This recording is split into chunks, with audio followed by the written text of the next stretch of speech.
నిరుద్యోగులను మోసం చేసిందని నిరుద్యోగులంతా గడిచినటువంటి మొన్న అసెంబ్లీ ఎన్నికల్లో కాంగ్రెస్ పార్టీ ఇచ్చినటువంటి ప్రధానమైనటువంటి హామీ ఈ రాష్ట్రంలో అధికారంలోకి వచ్చినటువంటి వెంటనే 2 లక్షల ఉద్యోగాలు భర్తీ చేస్తామని గొప్పగా శాసనసభలో ఒక తీర్మానాన్ని ప్రవేశపెట్టింది.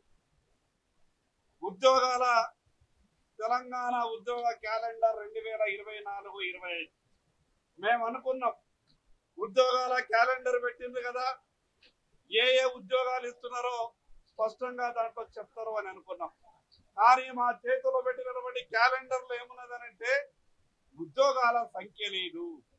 ఉద్యోగాల సంఖ్య లేకుండా మీరు ఇస్తామని చెప్పినటువంటి 2 లక్షల ఉద్యోగాలని సంవత్సరం లోపు మీరు ఈ రాష్ట్ర యువతకు, ఈ రాష్ట్రంలో ఉన్నటువంటి నిరుద్యోగులకు మీరు ఇచ్చినటువంటి హామీని ఏ రకంగా అమలు చేస్తారో శాసనసభ ద్వారా కూడా ఈ కాంగ్రెస్ ప్రభుత్వం చెప్పలేకపోయింది.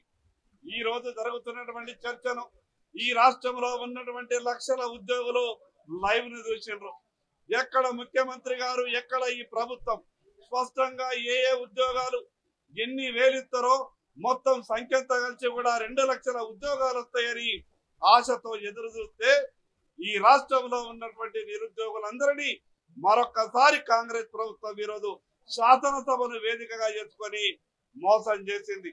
ఈ కాంగ్రెస్ పార్టీ మోసం చేసింది కాబట్టి ఈ కాంగ్రెస్ పార్టీని భారతీయ జనతా పార్టీ విడిచిపెట్టే ప్రసక్తే లేదు.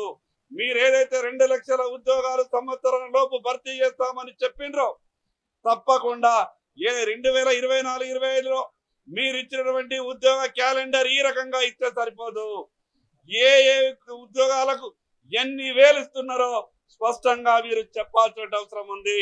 మిమ్మల్ని నమ్మి మీకు ఓటేసినందుకు ఈ రకంగా కాంగ్రెస్ పార్టీ, కాంగ్రెస్ ప్రభుత్వం తెలంగాణ రాష్ట్ర నిరుద్యోగులని మోసం చేస్తుందని ముందే వాళ్లకు తెలిసి ఉంటే ఏ రకంగానైతే టిఆర్ఎస్ పార్టీకి బుద్ధి చెప్పిర్రో గట్లనే రాబో రోజులలో మీకు బుద్ధి చెప్తారు.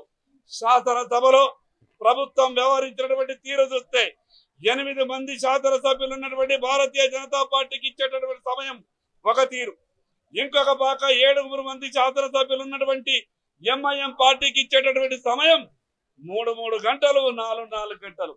ఎక్కడ నియమ నిబంధనలు పాటించలేదు. ఏ రకంగా శాసనసభను నడిపిండ్రో తెలంగాణ రాష్ట్ర ప్రజలంతా చూచారు. శాసనసభలో భారతీయ జనతా పార్టీ నోరు మీరు నొక్కగలిగినరేమో, మా నోటి నుంచి మాటలు రాకుండా మైక్ కట్ చేయగలిగినరేమో, కానీ రేపు ప్రజాక్షేత్రంలో అడుగడుగున ఈ ప్రభుత్వాన్ని వెంటాడుతాం. ఎన్నికల సమయంలో ఇచ్చినటువంటి హామీలన్నింటినీ కూడా అమలు చేసే వరకు ఈ ప్రభుత్వం మీద ఒత్తిడి తీసుకొస్తాం. ఇచ్చినటువంటి హామీలన్నీ నెరవేర్చేదాకా భారతీయ జనతా పార్టీ పోరాటం చేస్తుంది.